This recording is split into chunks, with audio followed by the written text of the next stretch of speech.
Welcome to Bold Ventures TV, brought to you by Org PR LLC and Seifarth Shaw LLP. Tonight, Jean Creech interviews Chris Schutte, inventor of the Hotdog EZ Bun Steamer.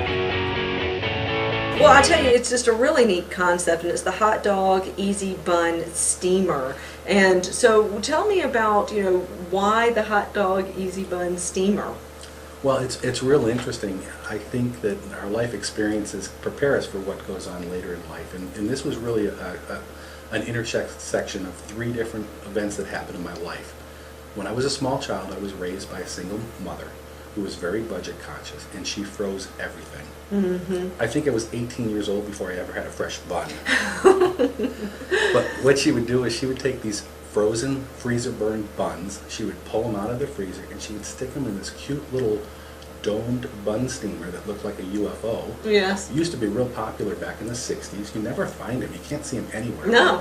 But it's shaped like a little UFO, like a clamshell. And you put a couple of tablespoons of water in the bottom of it, and it steams these buns right back to life. Okay. So I remember being a young boy sitting at the dinner table and watching my mother bring these nasty freezer burned buns back to life. It was almost like a magic show. Right. And I go, wow. And that made an impression on me that you file in the back of your head. Yeah. Well, back around 20 years later, in the year 2000, I was working the concession stand for my son's Little League team. You know, your father, you're helping out the Little League team makes money from the concession stand, and I said, okay, I'll go volunteer and I'll work the concession stand this weekend. And I operated the hot dog machine. And what I learned operating the hot dog machine is most commercial grade hot dog machines or street carts or stadium units, they are two-chambered. They have one chamber for the hot dogs, and they keep them in warm water or hot water, and then they funnel that hot moisture into another chamber where the bun's set. So effectively what you do when you pull out the bun and put the dog in it is you've got a pre-warmed steamed bun that dog goes into, which makes the experience so much better.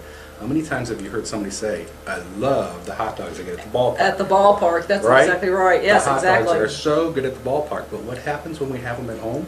We pull the cold bun out of the bag, slap the dog in it, and wonder why the experience isn't the same.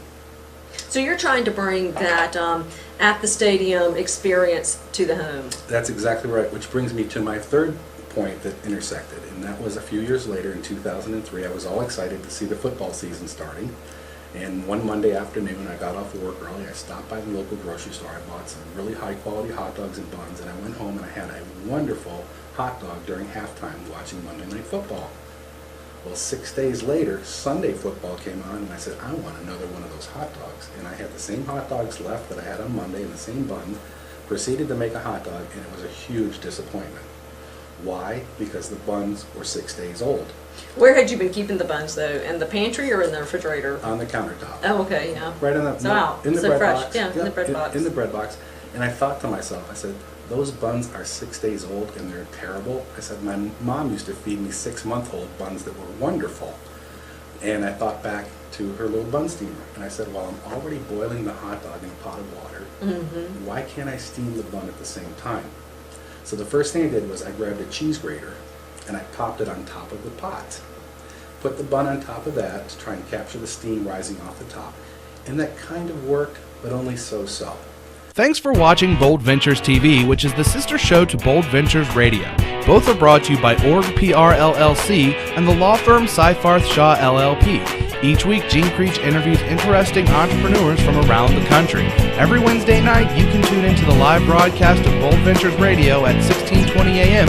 or at www.americaswebradio.com. If you have a guest suggestion, send an email to gene@boldventuresprogram.com.